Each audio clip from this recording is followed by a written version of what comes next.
We're past the conversation of if your kids get exposed to porn. It's really just a question of when, unfortunately. And I don't mean that to be doom and gloom. I just mean we have to be honest about the reality of our society as it is right now so that we can plan for it properly. So let's just accept that they're probably going to get exposed to pornography.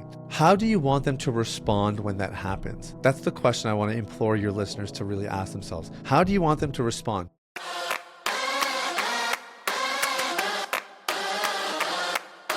Welcome to the Dad Nation podcast, the place where high-performing men are empowered to reclaim their home, their health, and their happiness while enhancing their career success. You see, in a world full of noise, burnout, and mediocrity, we believe what's missing is courageous and compassionate leadership in the home, because when the dad gets better, the whole family wins. You see, this isn't just a podcast. It's a movement for men who refuse to settle for less in their families, in their focus, and their future. We are curse breakers and we are legacy makers. I am your host, Mitchell Osmond, and I'm honored that you've chosen to invest your most valuable asset, which is your time, with me today. Now let's get into it. Well, welcome to the Dad Nation podcast. And listen, today's guest is someone that every man needs to hear from. I don't care who you are or where you're from. You need to listen to this episode today. Whether you're willing to admit it or not out loud, this is going to be for everyone. All right, Sathiya Sam is the founder of DeepClean, which is a global coaching program that helps men break free from pornography addiction and rebuild their lives with clarity, discipline, and purpose. He's worked with thousands of men around the world, guiding them through real, lasting transformation, not just quick fixes or hacks. But what makes Sathiya so different is how he blends deep research, neuroscience, and practical strategy with over a decade of pastoral experience as well. He doesn't just talk about behavioral change. He helps men understand what's actually driving this challenge and how to take their power back. He's also the host of the Man Within podcast. Shout out. I was on that. It's an amazing show. Check it out if you get a moment. He's an author. He's an international speaker who's become a trusted voice for men who are tired of living divided lives, winning on the outside, but struggling in silence behind the scenes. So if you are a husband, if you are a man, if you are a father who wants to lead with integrity in every area of your life, this conversation is for you. Sathiya, welcome to the show, brother. Wow. Jeez, what an intro. Thanks, man. Appreciate that. I felt good. Felt good? That's good. I'm yeah, glad. It was worth it for me already. Just the intro alone. I'm feeling great. All right. Well, you know what? We can wrap it up. Hey, guys, thanks for listening. That's awesome, man. Well, just to give you, listener, a little bit of a background context, he was on this show maybe a year and a half ago. I think probably 5-6 months into starting the podcast, and it was just so widely accepted and had such great feedback from it. So I thought, man, this is the perfect time to have him back and talk about this very real subject that hits home for, I would say, probably everyone who's listening. And so I'd love to chat like all things about sexuality, about porn, about how it impacts us in our relationships, in our marriage, in our fatherhood, in our careers, all those different things. Yeah. But here's the thing, man. I got one question, and I was thinking about this earlier today. Now, you and I come from a faith background, right? So, growing up in the church, it's pretty clear that, porn is not good. We're not supposed to look at porn from a Christian perspective, from a godly perspective. And I think that's pretty well understood. But, you could talk to guys who maybe weren't raised in the faith or don't really have that sort of belief system. So for someone like that, tell me, what's the problem with porn? Because here's the thing I hear all the time. Guys say, well, hey, man, it helps me get in the mood. It helps us get in the mood as a couple. And so what's the problem? Could you answer that for me? Yeah. Yeah, that's a great question. So, I mean, it's interesting because I think, to be honest, this is actually the real conversation even that Christians should be having, because you don't want to avoid pornography or avoid anything that's bad for you just because God said so, or because your pastor said so. Your pastor said not to do it. You have to understand the why behind it. Pornography is probably the worst thing that you could do to spice up the sex life in your marriage or your relationship, for one simple reason. Pornography programs. Okay, if your audience gets nothing else from the interview today, just remember that pornography programs. Okay, so let's talk this through. And there's lots of data to support this, and I'll talk about that in a minute. So you have a couple that, whatever, things hit a little bit of a plateau and someone has the idea, okay, let's bring a little bit of pornography in. So they bring a little bit of pornography into their bedroom and it's fireworks. Okay, they get all this inspiration, all this idea. There's some novelty just from doing something different that's really exciting. And the sex life feels better, the relationship quality feels better, and all of a sudden you seem to have like the silver bullet. This thing's fixed all the problems. Well, there's studies where they've actually followed these couples and they have them reporting two metrics primarily, which is relationship satisfaction and sexual satisfaction. Both are very high initially when you introduce pornography. And to be honest, I have to imagine this would be true whether faith is part of the picture or not. But if you follow these couples long enough, something starts to happen around, anywhere from the 3 to 9 month range, which is that those metrics start to tank. So first, its sexual satisfaction starts to report kind of like a bit of a plateauing, because what happens with pornography, whether it's with a couple or it's at an individual level, is you have to continue to escalate things because your body and your brain get desensitized. They adapt to whatever you're watching. So then you have to escalate it. And especially in a couple of contexts, like there's only so many ways you can kind of escalate the content you're watching before things get pretty weird. So you see this thing tapering off, but the relationship satisfaction is the metric that really starts to take a dive after a few months. And there's a couple of reasons for this, but remember our adage, pornography programs. So one of the stories that I hear very commonly is, yeah, we brought pornography into the relationship. It was great at first.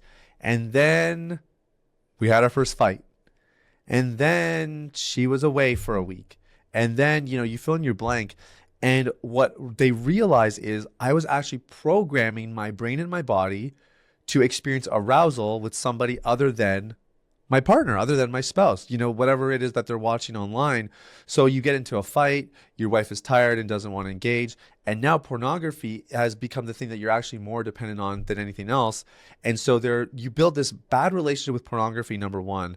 But number two is you start programming yourself away from the person you love that you're actually trying to build a deeper, more meaningful sexual experience with. So that's why it's not all it's cracked out to be. Like it looks like it's solid, but anything you will follow any of the studies longitudinally, the longer you follow them, the worse the effects are. Wow. Yeah, I love that. Porn is programming, and I could see, that I could see that. Number one, I could see that temptation for a couple, especially, maybe they've had a few kids, career, business, all that stuff. Things have kind of grown dull, they feel like roommates. They're both craving that fire. So I could see that temptation, but then on the other side, I can see how it would spiral, and then you would just get bored with normal sex, right? Yeah, it'd be like, if you had a problem with candy bars, and then you found out that there are these candy bars that taste just like Kit Kat and Snickers, but they're sugar free, or I don't know, Coke Zero, for example. Like that's a great alternative in one sense, because you're still getting the same, the same hit flavor wise, but it's not actually, affecting your body, quote unquote. The problem is one day that craving is going to come back and you're going to not have any Coke Zero because you forgot to restock, but you're going to have regular Coke, and you're probably just going to go to regular Coke. You're not going to wait until you go out and buy Coke Zero. So that's the problem. Whereas if you change your relationship with food altogether, then it doesn't matter if Coke Zero's in the fridge or Pepsi's in the fridge or whatever. You can just make a good decision because you're a mature man and you have control over that area of your life. Yeah, I love that. Or maybe they might even reach for the bubbly or the orange juice. Yeah, there you go. Let's talk wild. Yeah. That's good, man. Okay. I want to, we're going to talk a lot about what causes it and the dangers and the damages and all that stuff. But I also do towards the end of the episode, I want to get to recovery steps, how, for a man who's listening. But before we get there, I'm curious, man, how does this, for a guy who's watching porn regularly, how does this shape the way he views his wife when it comes to her beauty or his attraction to her? What kind of effect does that have on a man and how he sees his wife over time? Yeah, so this goes actually back to the same adage, which is that porn programs. So a really interesting, because I've talked a lot about pornography on my platform. Obviously, that's kind of what DeepClean's all about. I also talk about masturbation, which is a very, very Different subject, but also very, very similar. Lots of parallels. And again, because I'm working with men who are primarily faith-based, there's a very interesting element to the whole masturbation conversation. Like, is it okay? Is it not? Lots of data that says it is. Lots of data that says it's not. You know, like it's very polarizing. So I'll save my argument for now. We can get into it later if you think it's helpful, Mitch. But my argument is that your life is better without masturbation as well. Okay, so I get a lot of guys that are like, okay, actually your argument changed a couple things for me because I'd never heard it that way, et cetera, et cetera. But what if I'm masturbating, and while I masturbate, I fantasize about my wife? So what if it's like, okay, yeah, this is kind of this solo sexual experience, but I'm involving my wife that way? And what I would like to say back to, or what I do say back to them is, it doesn't matter what or who you fantasize about. As soon as something is fantasy, it is objectification. You have made an object of that person. So how does porn program you even towards your spouse or your significant other? The main issue with pornography is that it lets you know that your sexual desires are a higher priority than anyone else's. And that number two, you can use and leverage whoever and whatever it is that you need to get those desires fulfilled or to get those needs met. If you believe, I don't really believe in sexual needs. That's another conversation. But, you know, whatever it is, you get your fill that way. So the problem is your wife starts to become an opportunity for you to get what you want, instead of somebody that you're actually working with together to have a meaningful sexual experience. And the best, anyone who's had like a bunch of sex outside of marriage and within, marriage sex is always the best. It's the best kind of sex. Number one, you have the commitment, you have that kind of that longevity to the relationship that adds a different dynamic. But the second reason is because, again, if sex is happening healthily within a marriage, you're working on it together.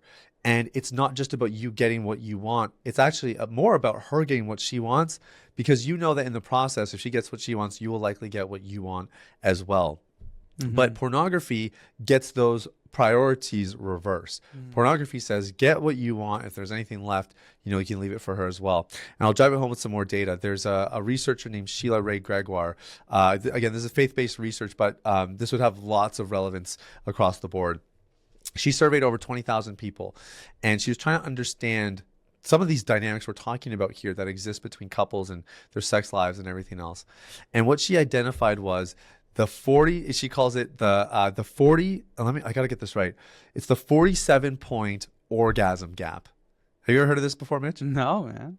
Okay, so what she found is that in these couples that were sharing about their sex life, again, you're talking about 20,000 plus couples represented here, 95% of the time, the man had an orgasm.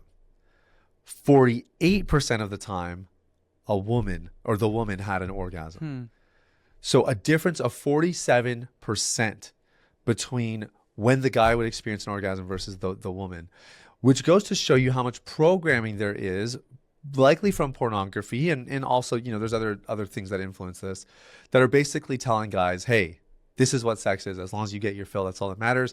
And if she gets it, it's a bonus. And that is the core. Think about what pornography really is. Think about any of the content you've ever watched. That is more or less the core message there as well. It's about the guy. It's about domination, submission, you getting what you want. And if she gets something out of it, then great. That's a bonus. Yeah. Wow. I mean, that's probably. I mean, we could just probably end the episode there. There's a lot. There's a lot to process, you know, through that. I love that perspective about just objectifying, right? And you objectifying your wife, or, you know, this whole thing, because and it sort of feeds into that narrative, like it's connected to that, you know, 47-point orgasm you were talking about. It's just this idea that, like, that actually just perpetuates, hey, I'm going to get what I need, right? Yeah. And right now, in this moment, when I want it, how I want it, and I think that's brilliant. I'd never really thought about that element behind masturbation and how it impacts, you know, your relationship. So, yeah, I mean, it's interesting you talk about that, because maybe I'm old school, but I've always seen sex that way. Like, I've always seen sex as service, almost. You know what I mean? Of like, yes, this is a way, an opportunity I get to serve my wife, you know, in a way that I can love her. And in some ways, you know, and I say this all the time, and single guys never really get it, but I equate like great sex in marriage to the equivalent of like my wife would equate that to like an incredible conversation where she feels so connected and so deeply unified. I believe that there's nothing more unifying than that idea of becoming one in flesh and having sex. It's like they're almost parallel for me. And so it's not, I think I remember when I made that shift from my understanding of what like sex was like, it was almost like it was this act, this like performance. And as I got into marriage, I began to understand the deeper value of sex and really what it was intended. Mm-hmm. And I think when a guy makes that shift, it's profound and powerful, right? Yeah, 100%. I mean, I talked about this in my book because I quit porn as a single person after, being addicted for about 15 years. And I remember when I got married a few years later, and my wife and I, we didn't have sex until we were married. So when we got married and you're starting to have regular sexual experiences, I still had so much programming from the 15 years of pornography that I had watched that I came in very selfish and that wasn't my heart. I loved my wife and I wasn't a selfish person, but my entire paradigm of what sex was incredibly self-centered, very self-focused. So that was a huge shift for me. It probably happened a couple of years into marriage where I started to really, prioritize her. Just understand, I love the way you said it, like that sex was serving. Like this was an opportunity for me to serve my wife. And in the process of serving her, it was going to benefit the marriage. And all the fears I kind of had of like, oh, but what if I don't get, mine, or like, just all those like kind of silly insecurities that pop up. Those went away pretty quickly when I realized, man, not only do I enjoy sex way more when I prioritize my wife, but number two is I'm not begging. I'm not having to do a bunch of chore play and, play all these little games, like trying to get in my wife's good graces so that I can get what I want. It just kind of happens naturally. There's just an organic chemistry that exists there when you're really prioritizing the other person and not so concerned about your own desires. So you track your numbers in business, your revenue, your performance, KPIs, and you know exactly where you stand. But let me ask you this. Do you know the score in your marriage? Or are you just hoping it's fine? Because you know what? Most men have no idea. They don't check until something breaks, until the distance is obvious, until the tension turns into silence, until the word separation enters the conversation. And by then, they're playing catch up. And that's exactly why I built the High Performance Husband Audit. It's a free 2-minute diagnostic designed specifically for driven men like you to give you a clear, honest read on where your marriage actually stands. No fluff, no therapy talk, just 10 strategic multiple choice questions, a clear category, and a proven system to help you fix what's off before it becomes something bigger. Because if you're disciplined enough to track your business, you should be disciplined enough to lead your home. So go to the link in the show notes and take the High Performance Husband Audit today. Get your score, get your plan, and start leading where it matters most. All right, let's get back to the episode. Yeah, it's mentioned, you just briefly touched on your past, and I want to just stop for a moment and say, if you are curious about Sathiya's his own personal story and his journey, it's powerful. And we walked through that a little bit in the first conversation we had. And if you want to know what that is, it's episode 27 of the Dad Nation podcast. It's called The Porn Problem with Sathiya Sam. And so if you want to know more about his past, he gets into it there. We talk a lot of data and research.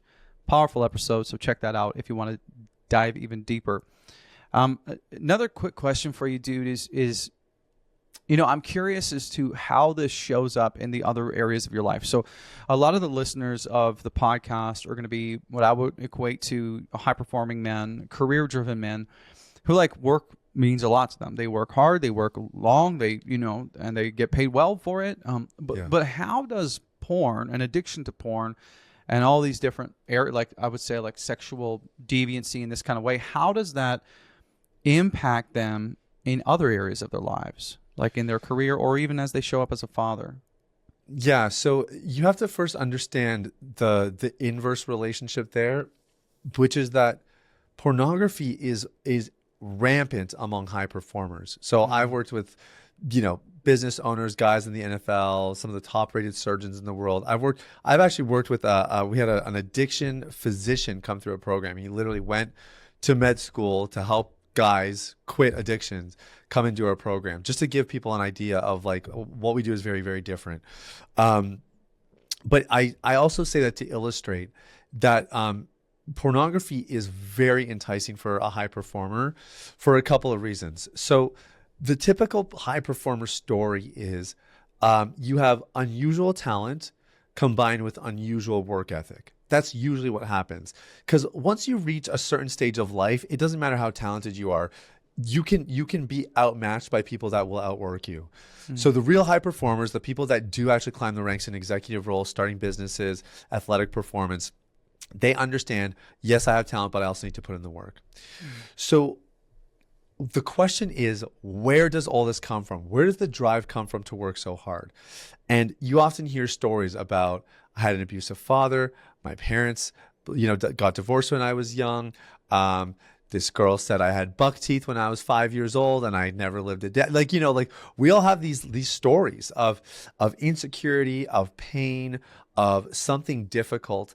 And those things can be incredible drivers that get us to do incredible things. And we have really extreme stories of that, like a LeBron James who grew up, in a single parent home, no father, had a lot of motivation, a lot of reason to prove himself.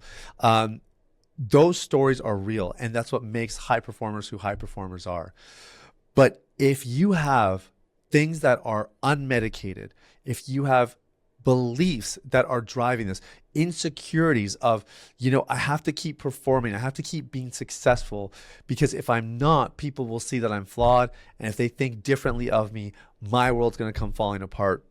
If you have these kinds of house of cards belief systems or trauma stories or pain points underneath the surface, pornography is a beautiful escape.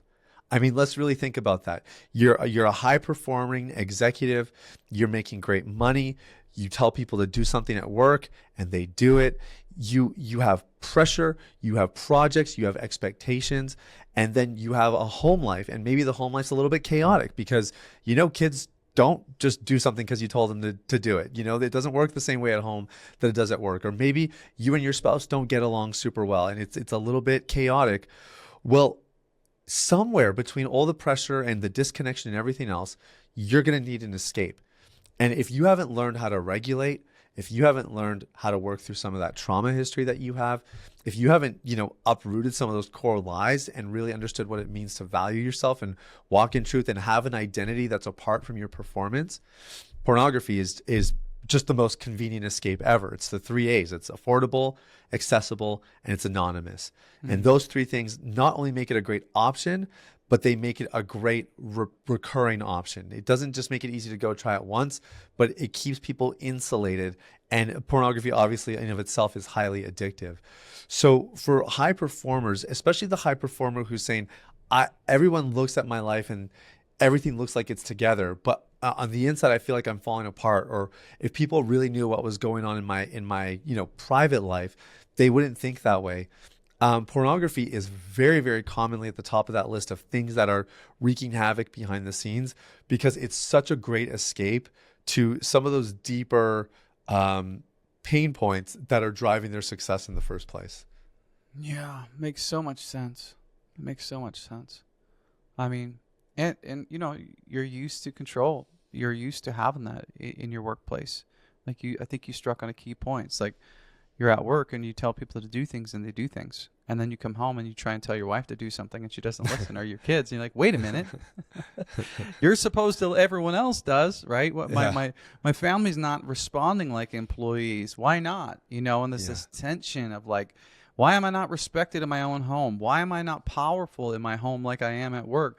And there's this internal dissonance that forms, and the immediate relief. Oh, I can get control back. I can get power back. I love this accessible, affordable, anonymous. It's like, boom, here we go. I can get what I want, when I want, how I want, right? And It's like, it almost like gives the power back to that guy who's so used to it, right? So, yeah, that's Yeah, so good. Well, I'll drive it one step further. Please. So I think the other thing where, like, so, I worked with a guy in the NFL last year, and he didn't come to me because his world was falling apart. He actually came to me because he was doing well, but he knew he could do better. And when he took inventory, he actually started working with a different coach who was more on about like mindset and performance habits and stuff like that.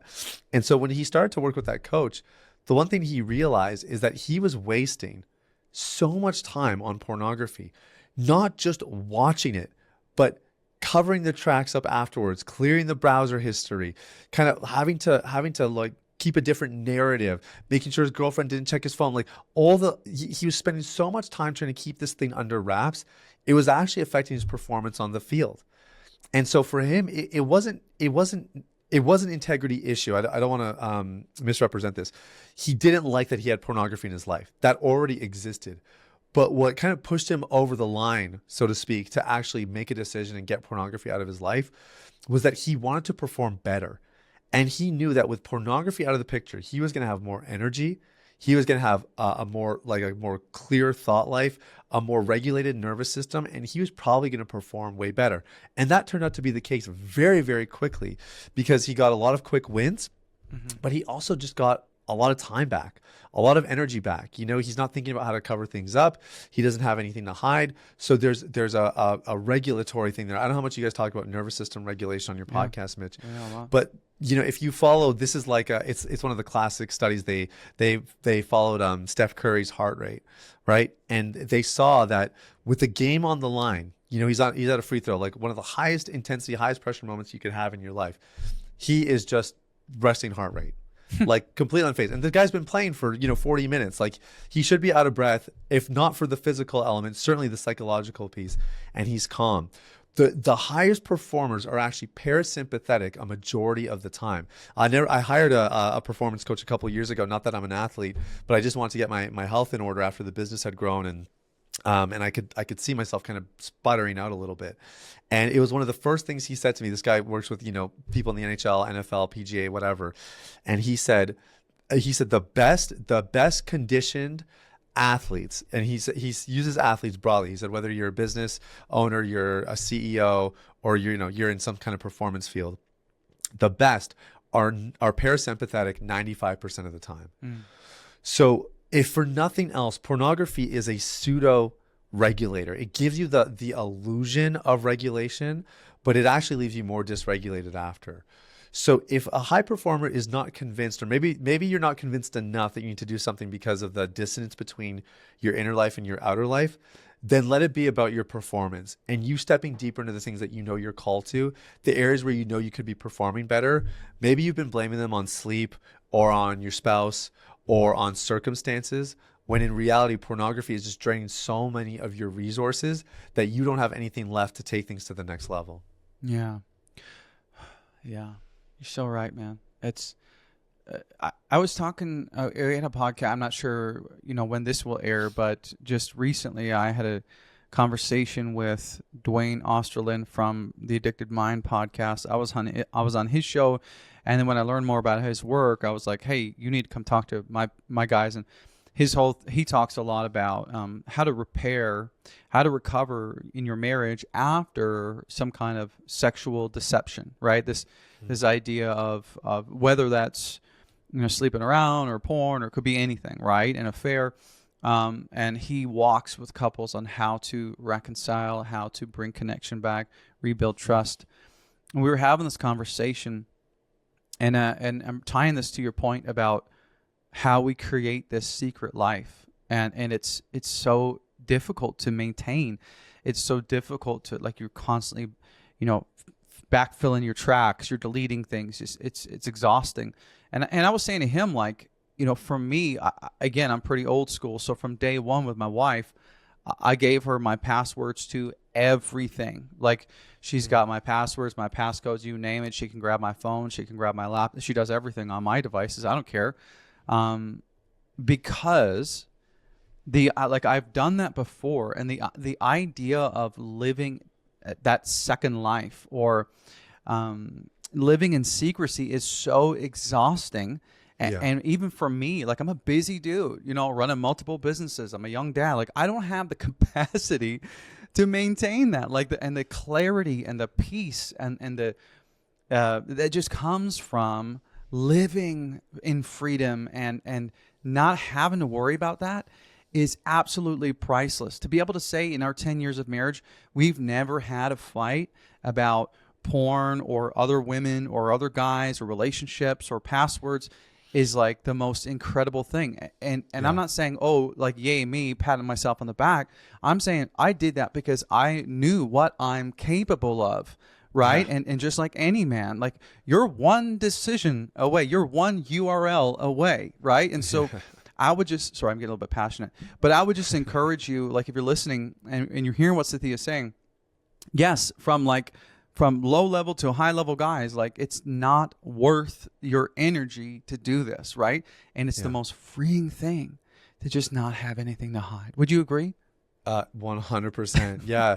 There's a proverb, he who walks with integrity walks securely. Yes. And it's one of my favorites because I think it encapsulates that feeling that you're talking about of just when you have nothing to hide, like when you can go into a work environment and plug your laptop into the projector and not have it in the back of your head like, wow, I hope I closed all my porn off.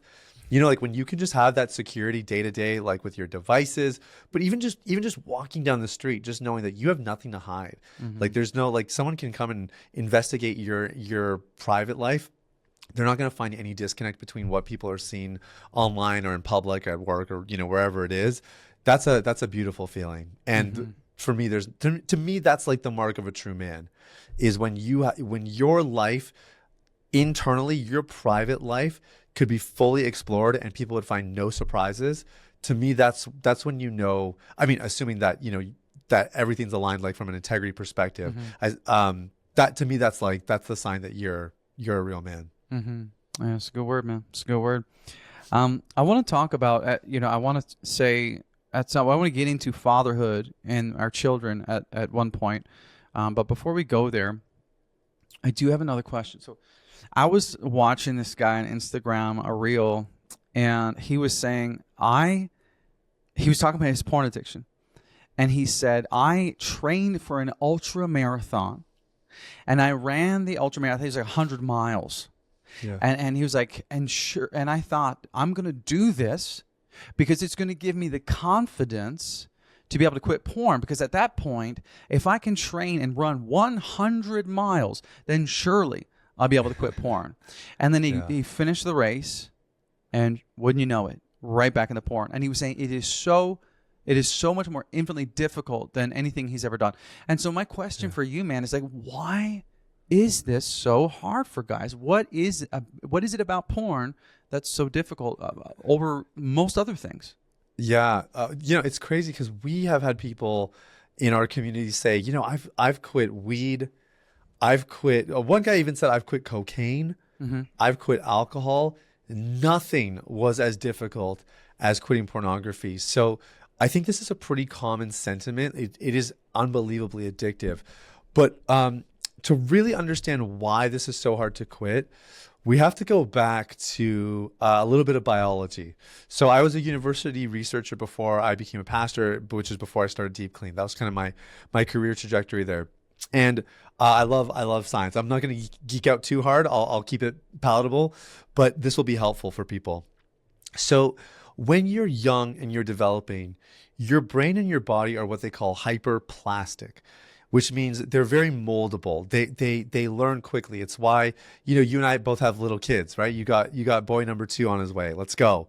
And our boys, if we moved to a different country where they spoke a different language, our boys would pick up the language without an accent. And if we moved again, before they're the age of probably 7 years old, they're going to pick up that language quickly and they're not going to have an accent.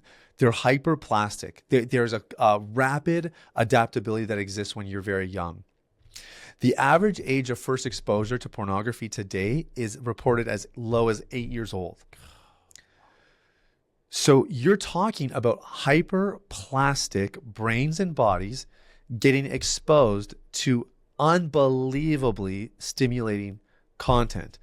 And you better believe that's going to have an effect on how that person develops. Now, that's talking about future generations. Those are like our kids and beyond. But the average age of first exposure for probably the last 20 years has still been around 11 years old. So even at 11, you're still unbelievably plastic. So you have this programming, because porn programs, so you have this programming that takes place at a very young age about this is what sexual experiences are like. This is what a guy is supposed to look like. This is what a woman is supposed to look like. This is what women want to do. This is what they don't want to do. Billie Eilish was quite vocal in an interview with Howard Stern, probably about 5 years ago, that went viral. And she talked about how her early sexual experiences as a teenage girl and in her early 20s were all shaped by the porn she watched, which was primarily BDSM. And she just thought that kind of stuff was normal. She had no idea that was actually considered like a very niche or obscure kind of genre. She just thought, I guess this is what girls do. I guess this is normal. And that's the kind of programming that takes place with pornography. Now, there's one more layer of biology that we need to understand here.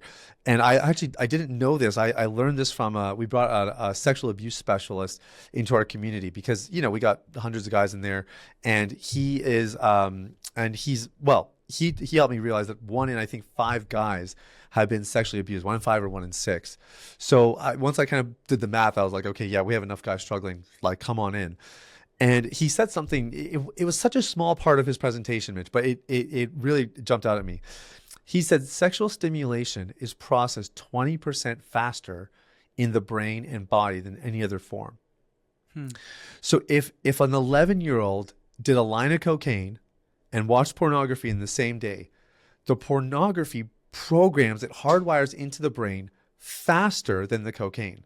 Now, speed is not the only thing, and I'm not really trying to make the case that pornography is worse than cocaine. I'm just saying from a comparative perspective, sexual stimulation gets processed that much faster. So you have a hyperplastic body, you have an undeveloped brain that they can't actually filter out what it's experiencing. And then you have the fact that sexual stimulation is getting processed way faster. And we almost didn't stand a chance. So why is pornography so hard to quit? Because this thing started young. This thing started early. And maybe you weren't addicted day one. It's very rarely the case. But it's been around long enough and it's developed long enough that, running an ultra marathon and getting that confidence and whatever else, that's trying to run over a weed with a lawnmower. Like, you might remove that weed for a little bit and it'll feel good while you're super motivated training for your ultra marathon. But as long as the roots are there, that thing's going to grow back. Yeah. And so if people really want to quit porn and you really want to change your life and you want to be that man of integrity that we've been talking about, it's going to require something different than just a little bit more willpower, a little bit, an internet filter here or there, confessing to an accountability partner. Those are all excellent starts, don't get me wrong, and they're all necessary in their own regard, but there's a lot more to the equation to actually have lasting freedom. Hey, brother, let me ask you something, and I want you to really think about this. Are you winning at work, but quietly kind of losing ground at home? Maybe you're the guy people rely on, you stay calm in meetings, you carry that pressure all day, and you kind of wear that like a badge of honor. But maybe when you walk through the front door at home, your wife feels distant. Conversations feel shorter. And instead of being excited to come home, maybe work feels easier. Nothing is broken, but something is slowly drifting. And if you're telling yourself right now, I'm going to fix this when things slow down, or I'm going to fix this when things get easier, if you're honest with yourself, you already know they won't slow down. They won't get easier. Well, the high-performance husband is for men who are done coasting. It's for men who want to win at home like they win at work. You see, this isn't therapy. It's not about fixing your wife. It's not for men who want quick hacks. It's for men who want to be calm under pressure, strong in their body, clear in their thinking, and to become the man that your wife and kids look up to with pride. So if you're listening to this and you know that what got you here won't get you where you want to go, I want you to go to dadnationco.com/accelerator or click the link in the show notes below, and then you can apply to join this accelerator and join myself and many other like-minded men who are leveling up in their home, in their health, and their happiness. They're winning all year long. It's a 12-month mentorship. It's going to change your life. All right, now let's jump back into the episode. Yeah, wow. It's powerful, man. It's powerful. What I'd love to do is, this is a great time to ask that question about our kids, and then I want to bring it back to us as fathers. But the first question, I feel you, man. You got two boys. I got two boys. Girls too, obviously. But my heart as a father is to do what I can to protect my son from this sons as long as possible. And so the vast majority of the guys listening to the show are young fathers who have kids anywhere between newborn to 5, Yeah. And what are some, I know that you're not like a specialist in parenting and, digital protection and boundaries, but I'm sure you have some great insights. What are some things fathers can do to take leadership in this area and to protect our children from early exposure to pornography?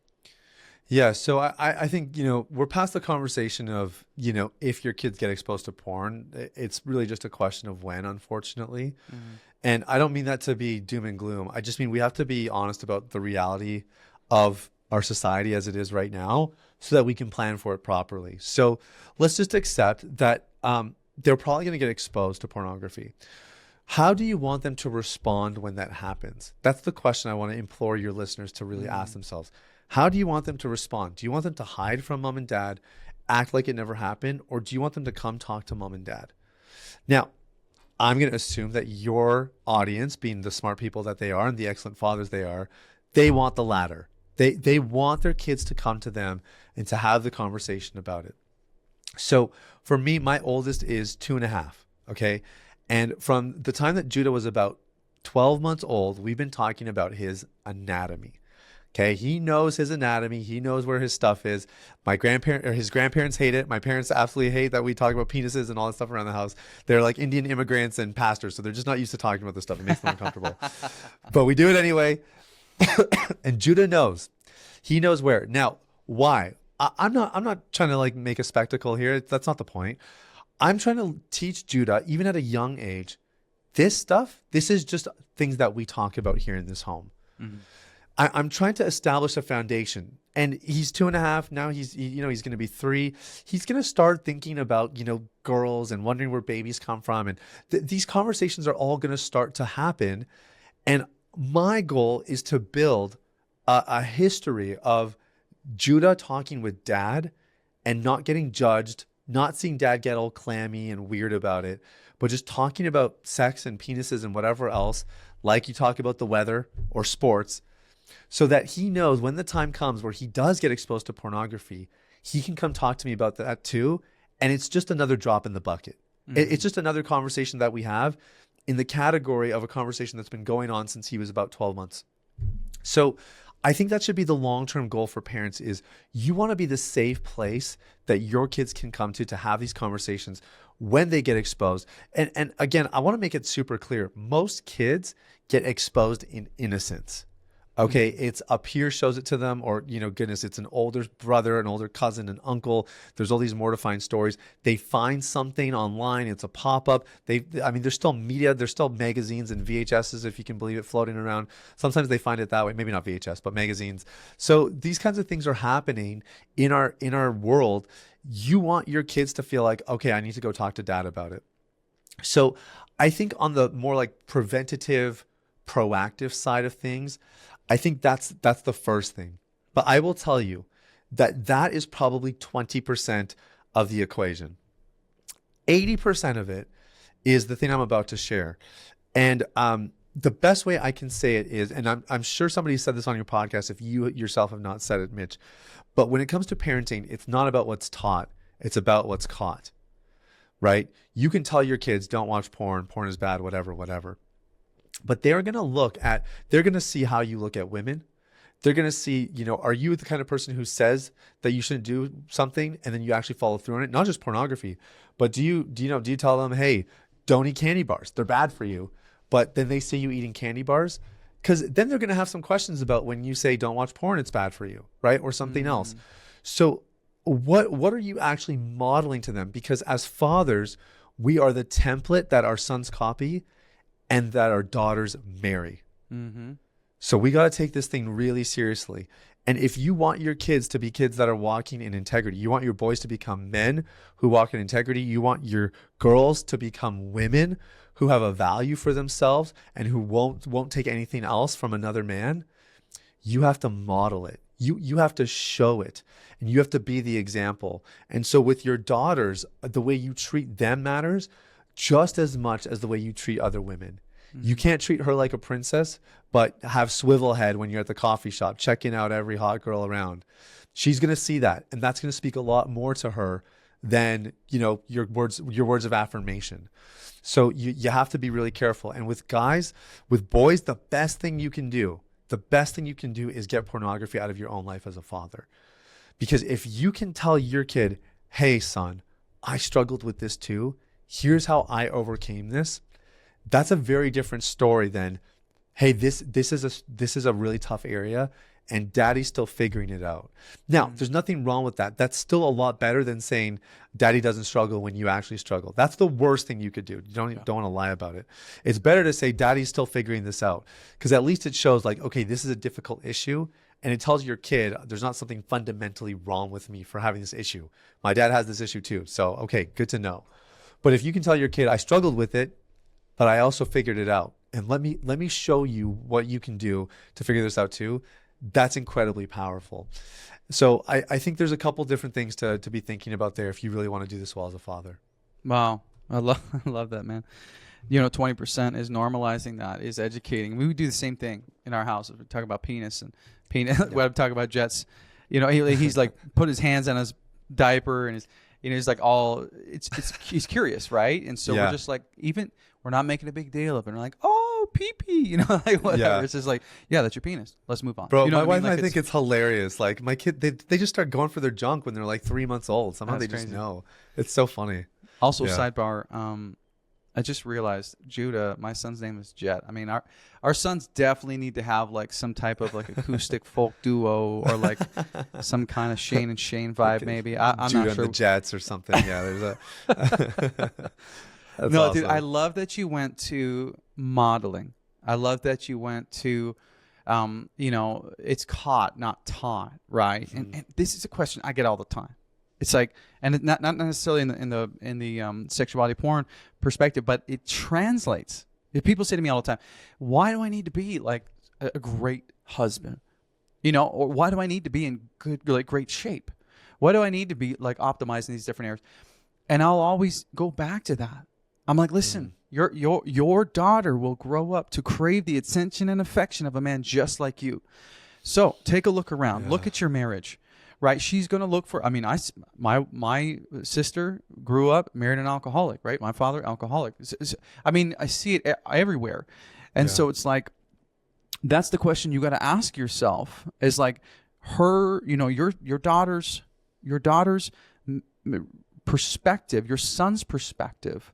Like your relationship is their first classroom on relationships. Like your marriage, that's what they're looking at, right? And so it's like, I ask guys all the time, it's like, if your daughter grew up and married a man just like you, would you be pumped about that? Or would you be like secretly a little bit disappointed? Right? Or like if in this context, if your son or daughter grew up with a porn addiction, it got exposed the same way you did, or struggled the same way you did. Would you be okay with that, or would you want better for them? And so yes, take it seriously. They're following your steps in every imaginable way. And it's powerful. So I love that you went there, man. It's good. Yeah, it's so important. There's another one too that is important for the parenting conversation. It's the law of first mention. I don't know if you've ever talked about this on the podcast before. No. You ever heard of this? Okay. The basic principle is that the first time a subject or a category is mentioned, because it's the first, it becomes the standard you compare everything else to after that. So if your kids' peers are the first person or the first people that talk to them about sex and pornography, whatever wacko, crazy message they might hear is going to be the thing they compare everything else to. So having those conversations early and often, especially for those of you that have little kids, goes a really long way, because you want to make sure you're setting the standard on these conversations. You're setting the norm, and that everything else they hear, the wacko stuff they hear at school or with their soccer buddies or whatever, that all gets compared to the standard that you set first by having those conversations with them and modeling something different. So very, very important as well, just to encourage fathers who maybe are trying to like bypass having the hard conversation. I would encourage you, have the hard conversation. Even if you're a bit awkward about it, it's better that it comes from you than that it comes from, little Johnny who found out about pornography from his uncle or something like that on the playground. You can actually really impact how that information gets filtered and perceived if you're the person who's having those conversations first. Yeah. Couldn't agree more, man. Second last question for you. So, podcasting is wild in the sense that, there are going to be, hundreds of men listening to this show within the next month of it launching, and then thousands over next year and then the next year and the next year, right? And so you have this beautiful ability to speak to a lot of men, in one moment. So, for the men who are listening to this show right now, understand, Mitch, Sathiya, I get it. I understand. I fit the bill. I'm the high performer. I have this addiction. I've held it in secrecy for a while. I know I got to get it right. I got to protect my kids. All these things. What piece of advice? What next step? What's one or two things that you would say to them? Hey, you really, this needs to be your next moves that they can take away from the show today. Yeah, well, I think you're in the right place. I think that this podcast, it's all about dads leveling up and becoming the men that God's made them to be. You want to get yourself in environments like this. You and I have been talking off air quite a bit, and you know that I made a big change in what we do at DeepClean. We've been a coaching program for a long time, and we're continuing to coach guys. But I have just become so convinced that we need other brothers in this journey. And the more that we normalize pursuing integrity and freedom, I think the easier it gets to eliminate pornography and some of these things from our lives. So for me personally, I'm trying to create as many entry points into our brotherhood as possible. And I would encourage guys, we're not the only people out there doing this, but I would encourage guys, find a community, find a place you can plug into. And there's lots of, there's Dad Nation Co., these kinds of communities for you to develop yourself. See if you can find a community that's going to help you quit pornography as well. And what most people find when they do this with a community is that this takes a fraction of the time that it does when you're alone. Mm-hmm. I think when you're a lone wolf, everything else is longer. There's guesswork, you're piecemealing things together. But one thing we're really big on is brotherhood and systems. Follow our system. We did all the heavy lifting for you. You just have to follow the system, stick to the system, and have the community along the way, and you'll get everything that you want out of this and more. Mm-hmm. And so that would be my big encouragement, I think, to people that are listening is find that community, find that place, find somebody who's leading that you actually trust. That's very, very important. Make sure that you trust them. And as long as you feel like they're a trustworthy leader, their brotherhood and their community are probably going to be trustworthy people as well. And those are probably the best places to plug into. If somebody's not there, you're like, look, Sathiya, I'm sure that's what I'm supposed to do. I just don't feel ready to have that conversation with another person yet about my struggle, then I would be looking for content. Whatever platform, whether you're a podcast guy, obviously you're a podcast guy if you're listening to this, but Instagram or YouTube or whatever, go find those channels, find those platforms. You can follow our stuff if you think that we have good stuff, but there's lots of people out there. Find the pages and the platforms that work for you. And then just stick with it. That's my biggest thing is this is the thing that drives me a little bit crazy about the world we live in now, Mitch, is people get a little bit of this, a little bit of that, and they try to piecemeal things together. So I don't do that. I have one fitness podcast. I have one parenting podcast. I have one real estate investing podcast. It's not that I'm not trying to get red pilled here. I'm not trying to just go all in on one thing, but especially with parenting, for example, there's 75 different parenting systems out there. So if I try to piecemeal a bunch of them together, I just end up being the best mediocre parent on the planet. So I found a system, a person that I trust. I like the way that she goes about things. I like her philosophies. I tried a couple things. They made sense. She's the only person I listen to. I agree with probably 85% of what she says. I can work with that. I can work with that 85%. But by being consistent and sticking with the system, I'm getting way better results with Judah and my other son, way, way better than when I was trying to just kind of piecemeal and try, oh yeah, I watched a 30-second reel and this thing looked interesting, and you kind of piecemeal things together. So that would be my biggest encouragement. Like if you feel ready to plug into a system, great, or join a community. But even if you're just like trying to dip your toes in some content, you're going to read a book or listen to a podcast or whatever, find someone you trust and then really try to go all in on their stuff so that you understand it and can stick with it long enough to actually get the results you want. Yeah, that's so good. So good. And I would say, a lot of guys will say, well, I don't have the time. I don't have the time to do this. Another program, another coaching, another community, whatever. And I would encourage you with this, brother, if you're listening and this is hitting home for you, either way, you're spending time on this. Whether you're going further into the addiction or you're getting further away, but time is being spent, right? And so the question is, how do you want to spend that time? Because whether you like it or not, whether you're spending the time in the addiction or getting out of it, you're going to invest time. And so we know that time is the most precious commodity that we could ever have. And so use it wisely, right? So I love that, Sathiya. You've done such a beautiful job at, I think, just laying all this out for us in a palatable way. So tell us, man, how can we learn more about you, your programs, even get involved with what you're doing, join your communities? Where can we find you? Yeah, the podcast is probably the best place to start. It's called the Man Within Podcast. I've had Mitch on there, and all kinds of incredible guests just sharing wisdom and knowledge, and that's a good way for somebody to get to know us more. We have over 1,000 episodes on there, so lots of content, and people can kind of learn our dogma. Or if you're more of a reader, you can get my book, The Last Relapse, at thelast-relapsebook.com. That's my entire system. It's actually available for free. We don't charge anything for people to access that, and so if you want to learn what this system's about and go a little bit deeper on it, it also comes with a workbook, and it does come with a free community of people reading the book if you want to plug into that as well. So those are probably the best places to start. I highly, no matter how sold you are at this point, I highly recommend people always start with the podcast, the book, start with some of our stuff, make sure that you're really sure about it, and then we can plug into our coaching in our communities and all that kind of stuff later on if you think it's worth it. But the book is called The Last Relapse, thelast-relapsebook.com, and the Man Within Podcast is available on all major platforms. Love it. Love it. And I'm going to have all those links in the show notes, wherever you're watching or listening on.